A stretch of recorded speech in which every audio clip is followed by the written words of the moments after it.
Olá, amigos ouvintes da Divulgar, tudo bem? Nossa revista Reformador, abril de 2017, hoje nos traz uma reflexão sobre as curas espirituais, o procedimento de Jesus. Jacobson Santana Trovão, está na página 33 a 37. Nós vamos hoje tomar conhecimento dos procedimentos de Jesus em relação às curas espirituais quando ele esteve aqui entre nós. E ele começa assim: os fenômenos de curas realizados por Jesus são motivo de permanente perquirições. Os evangelistas afirmam que Jesus curava toda a gente, tanto de doentes físicos quanto de doentes mentais. Os registros bíblicos limitam-se, no entanto, a descrever algumas, provavelmente as incomuns, ou a títulos de ilustrações. No tocante às curas de enfermidades físicas, temos uma fonte de elevadas instruções, atualmente melhor compreendida sob a ótica do Espiritismo. Em cada uma das curas relatadas nos evangelhos, vemos que Jesus sempre buscava ensinar e orientar, revelando que a essência é a alma e não o corpo, em diálogos com sublimidade sem par. A curas à distância. A cura à distância, ela fala da cura do filho de um oficial, do rei. Está lá em João capítulo 4, versículo 48. Então Jesus lhe disse: se porventura não virdes sinais e prodígios, de modo nenhum crereis. Ele curou, Jesus fez relata-nos casos de curas à distância. Allan Kardec, ao estudar os fluidos e os perispíritos, mostra que os efeitos curativos dos fluidos podem se propagar a longa distância, causando benefícios ao enfermo. Ou seja, eu posso dar um passe à distância, lá numa pessoa que tem em outra cidade, em outro país, as benéficos do passe chegam até ele, porque o amor não tem distância, não tem barreira, não tem fronteira, né?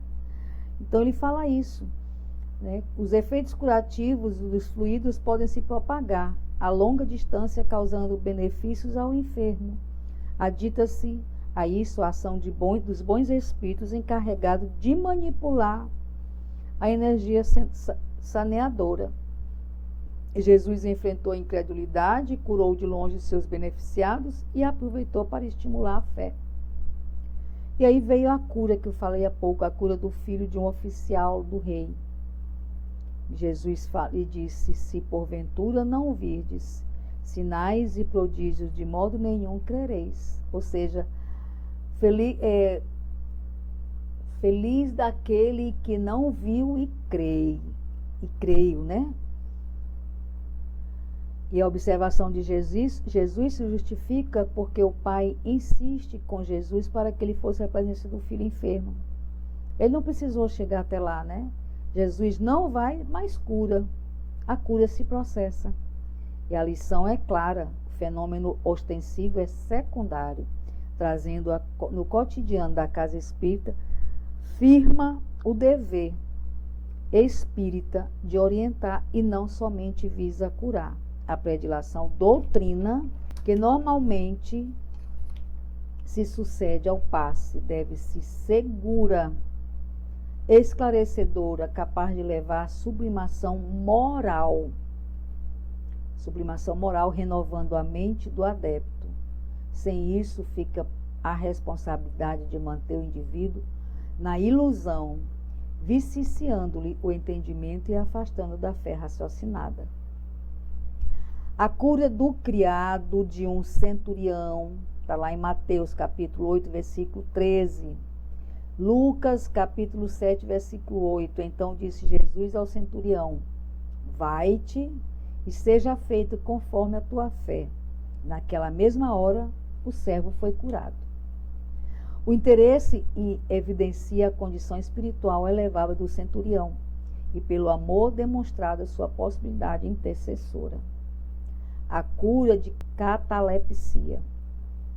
Lázaro deixa que se recupere naturalmente o filho da viúva, é entregue aos cuidados maternos e a filha de Jairo manda alimentar. Nos 2 primeiros a cura é pública e na terceira é em particular. Cada orientação tem um objetivo específico. A cura de Lázaro, que está lá em João capítulo 11, versículo 41, então lhe ordenou Jesus, desatai-o das faixas e deixai-o ir. Que se destaca foi a orientação dada aos presentes, em especial às suas irmãs, para que deixasse livre, donde se deduz que Lázaro, que se tornou grande colaborador da difusão do cristianismo nascente, estava fisicamente apto àquele tipo de transe e com preparo espiritual suficiente para compreender seu estado, sem necessidade qualquer de recurso adicional. Aí depois veio a cura do filho da viúva de Naim, que está lá em Lucas, capítulo 7, versículo 14 e 15. Disse Jesus, jovem, eu te mando, levanta-te. Sentou-se o que estivera morto e passou a falar, e Jesus o restituiu à sua mãe. Aí veio a cura da filha de Jairo, Marcos capítulo 5, versículos 54 e 55. Tendo ele, porém, mandado sair a todos, tomou o pai e a mãe da criança e os que vieram com ele e entrou onde ela estava. Tomando-a pela mão, disse, menina, eu te mando, levanta-te. E mandou que dessem de comer a menina. Veio também a cura da subjugação física. Os 3 relatos seguintes são da cura da subjugação física. Allan Kardec estuda o fenômeno, demonstrando que a obsessão tem consequências mentais e orgânicas. Domínio do obsessor pode comprometer as funções fisiológicas e psicológicas também. Sabemos disso. A cura da mulher encurvada, que está lá em Lucas capítulo 13, versículo 12. Vendo Jesus, chamou-a e disse, mulher, está livre da tua enfermidade. A enfermidade que já perdurava há 18 anos. E tinha, encontrar em outras traduções a referência de que a mulher tinha um espírito de enfermidade, ou que era possuída por um espírito que a mantinha enferma. Jesus livra a mulher, a desobsessão é um livramento, uma libertação do encarnado e também do desencarnado. E veio a cura de um mudo obsediado, está lá em Mateus capítulo 9, versículo 33. Expelido o demônio, falou o mudo. Nessa passagem temos 3 elementos fundamentais do processo obsessivo, segundo o método espírita: substituição dos fluidos deletérios do perispírito do enfermo para fluido vital que se faz pelo passe, diálogo com o espírito sofredor e a transformação moral do beneficiado, levando-o a retirar de si a matriz predisponente da obsessão. A obsessão, ela não for cuidada, ela mata, porque o espírito obsessor, ele não tem noção da maldade que ele está fazendo com a gente. Ele nos vê como nós éramos quando fizemos algo de equivocado com ele. Ele não nos vê na matéria de hoje. Então, o ódio é muito grande e a gente chega a óbito.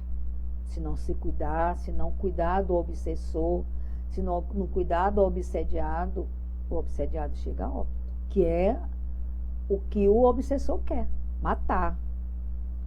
Porque ele vê o obsediado como o inimigo de séculos passados, que fez algo com ele. Teve também a cura de um obsediado cego e mudo. Está lá em Mateus capítulo 12, versículo 22, em Marcos capítulo 3, versículo 22 a 30, Lucas capítulo 11, versículo 14. Então lhe trouxeram um endemoniado, cego e mudo, e ele o curou, passando o mudo a falar e a ver. André Luiz relata que o obsessor, ao estabelecer controle sobre o hipotálamo, elemento integrante do sistema límbico, desestrutura o equilíbrio mental, com as consequências danosas no sistema simpático e parasimpático.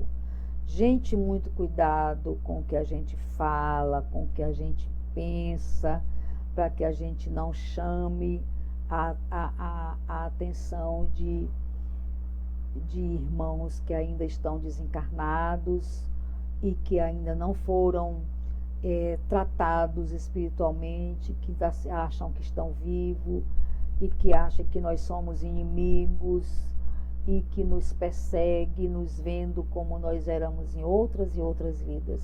Precisamos ter cuidado. E como é que a gente tem esse cuidado? Orando, vigiando, praticando o bem, olhando o nosso irmão como irmão, sendo caridoso e, principalmente, evangelho no lar, se possível, todos os dias. A gente almoça e janta, toma banho e dorme todo dia, não é isso?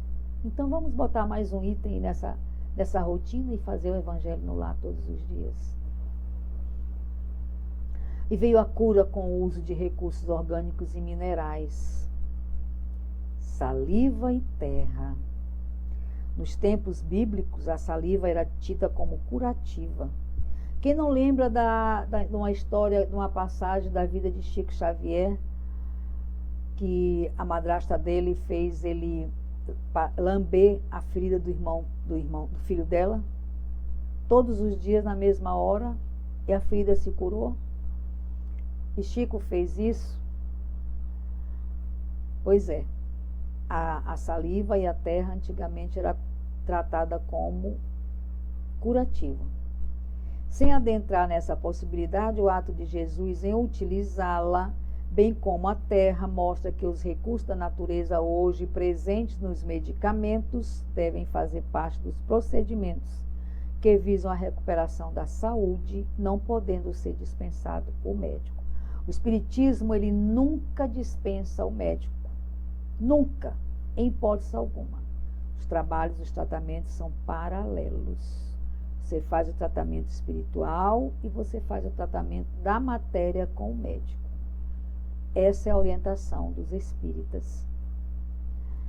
Veio a cura do cego de nascença, está lá em João, capítulo 9, versículo 2 a 6.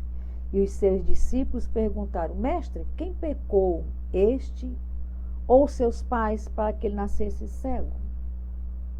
Jesus respondeu: nem ele pecou, nem seus pais, mas foi para que se manifestem neles a obra de Deus.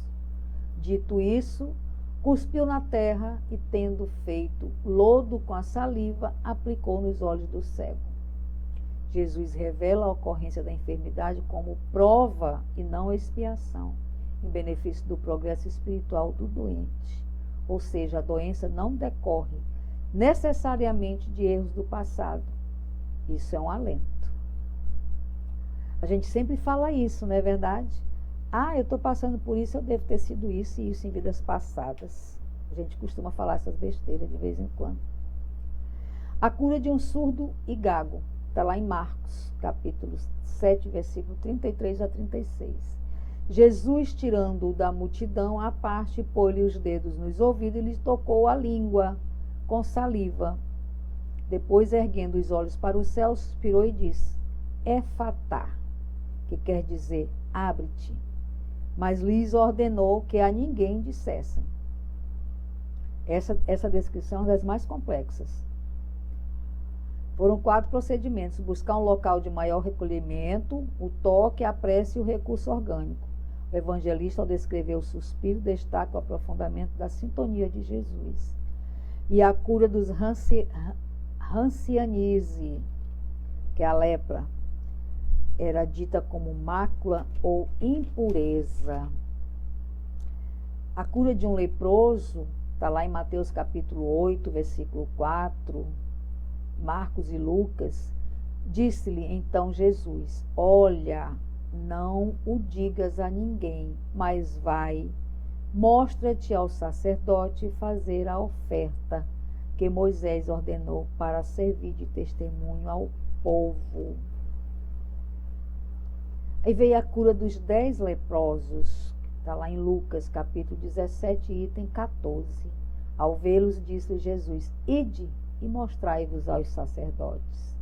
Aconteceu que, indo eles, foram purificados. Essa cura ocorre à distância de alguns metros, pois pela narrativa de Lucas, os doentes estavam ao longe e gritavam pelo socorro de Jesus. Também foi coletiva.